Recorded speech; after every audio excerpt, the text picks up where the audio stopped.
Hi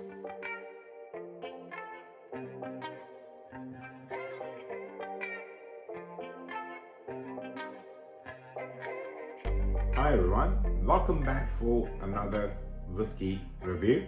Well, here I am today, day 4 of me spending time with this premium whiskey advent calendar by Drinks by Dram.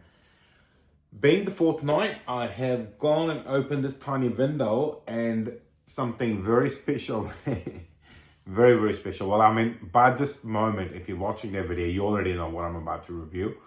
Well, something special is the Glenfarclas 25-year-old.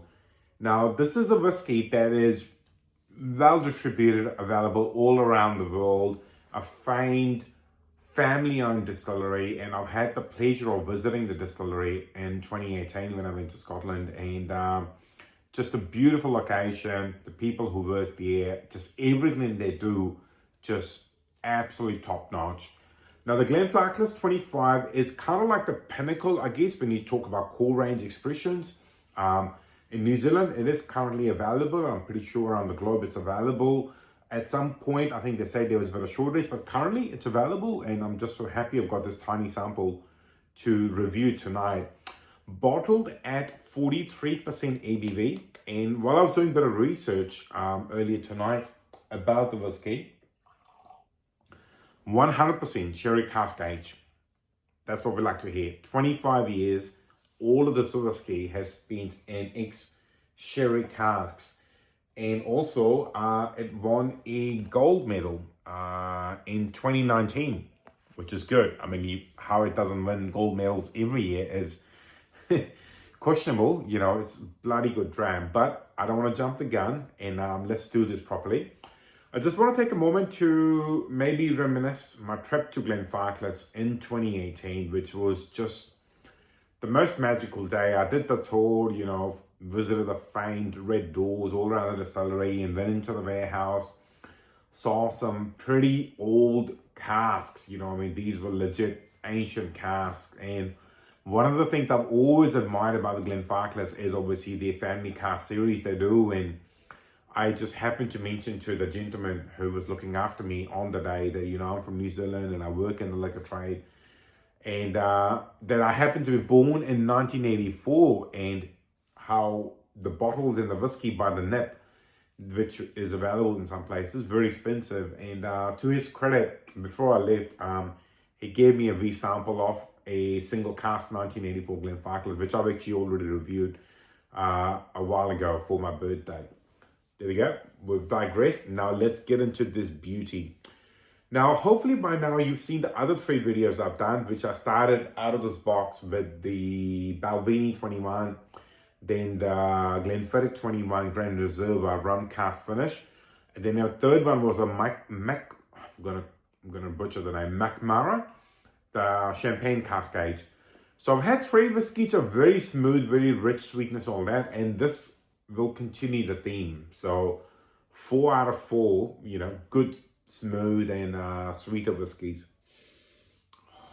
Nice, very nice. I mean, I've drunk a couple of bottles of this over the years, and I've been at many trade functions where, you know, a bottle of this will be passed around, and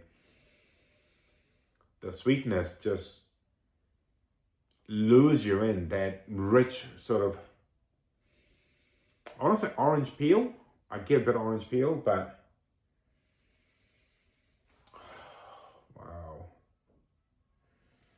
I mean, they call it a dessert whiskey, because after a long day's work, you come home tired, do the things you do at home, family, and, you know, dinner, and you just sit there with something like this with long age on it. Wow.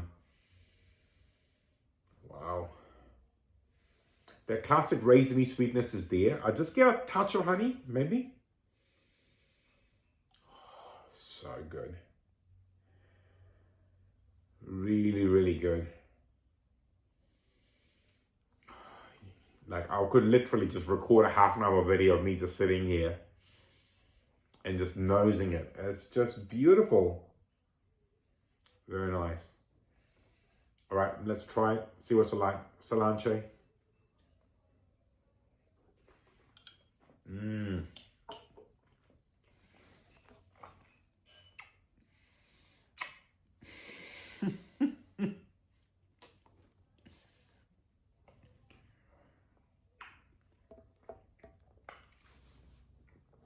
spice. Like not rich spice, gentle spice. And that sort of raisiny sweetness is going back and forth now. And my palate is just on fire. Absolutely drooling. Really delicious. Oh wow. What a reward after a long day's work. It has been a long day for me. Wow. And that raisiny sweetness is just like, neither is too much. It's just like in the most perfect proportion. And then I just get like almost like a ginger character. Yeah, it's there. Right, I'm gonna have some more. And by the way, if you saw the 3 reviews of that previous, I have so far managed to leave half in each of the little 30ml bottles, even after my review from my brother, who I've given them to now. But I'm not so sure if I want to share any of this Glenfarclas, or any more than I have to. Wow, so good.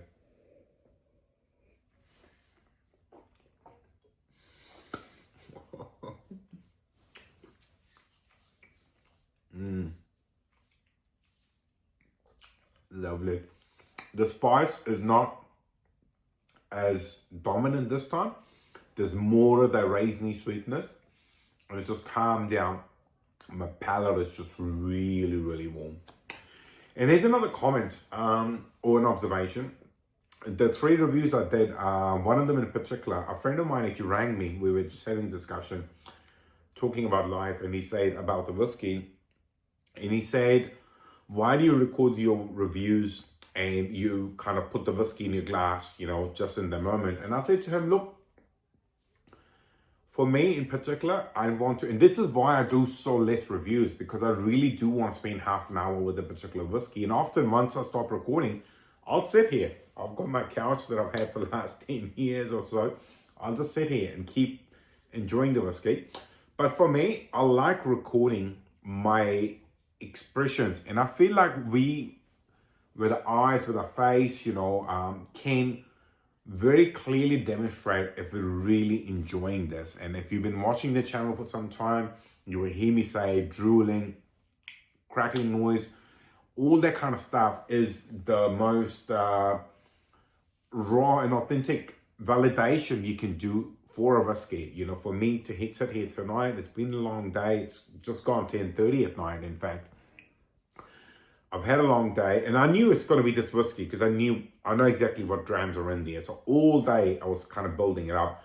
The moment came, hit record, I knows it, and when I tried it, this is the first alcohol I've had today. And what a great way to reward the palate. You know, I've had the full flavor come to me of the Glenfarclas 25, which is just really, really amazing. I mean, if it was the last whiskey, you know, I mean, I've never made a less, but if there was ever to be made a less, you know, these are the last 10 whiskies that will ever be allowed to be bottled and made available, they will definitely make it. I will happily drink a lot of it and give a couple of other things a miss, perhaps. But the whiskey, for me, 10 out of 10. I mean, I don't want to say something silly then higher than 10, but it's a banger. Everyone should have a bottle. In New Zealand, it retails for anywhere between $350, $330, up to $400.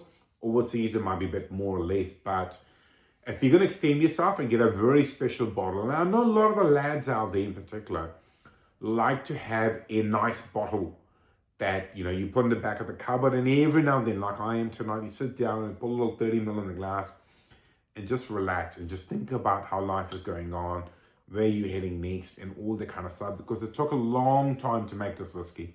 25 years is a long time. I mean, the fact that I'm here in New Zealand right now and I haven't lived here for 25 years yet, I'm getting very close to it. I'm getting to 25 years, very close.